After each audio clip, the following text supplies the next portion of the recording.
Thanks for being here. You bet. Let me ask you, you've worked really closely with Steve. Right. You say your offices, I know what two offices they are really close to each other.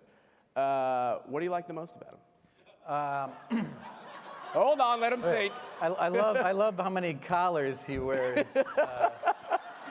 Interesting look.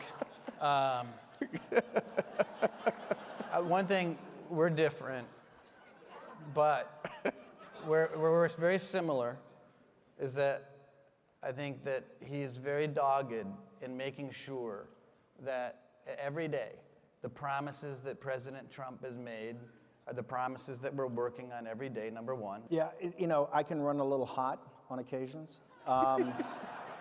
And Reince is indefatigable. I mean, it's low key, but it's determination. The thing I respect most, and the only way this thing works, is Reince is always kind of steady. He's got Katie and some other people around him. It's very steady, but his job is by far one of the toughest jobs I've ever seen in my life.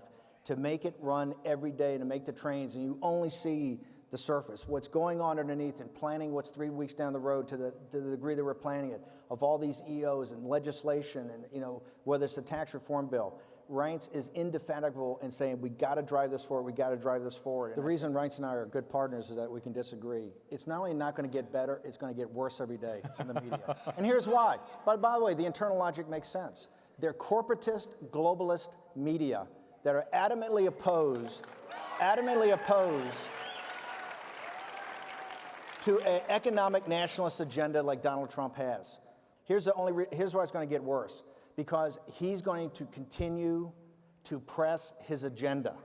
And as economic conditions get better, as more jobs get better, they're going to continue to fight. If you think they're going to give you your country back without a fight, you are sadly mistaken. Every day it is going to be a fight. And that is what I'm proudest about Donald Trump. All the opportunities he had to waver off this, all the people have come to him and said, oh, you got to moderate.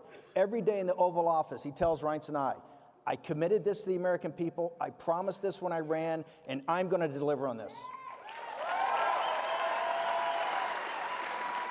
We're at the top of the first inning of this, and it's going to take just as much fight, just as much focus, and just as much determination. And the one thing I'd like to leave you guys today with is that we want you to have our back.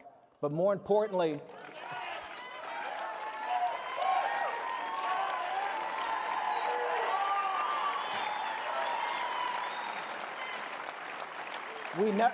by the way, President Trump, we never doubted that for a second, but also, and more importantly, hold us accountable.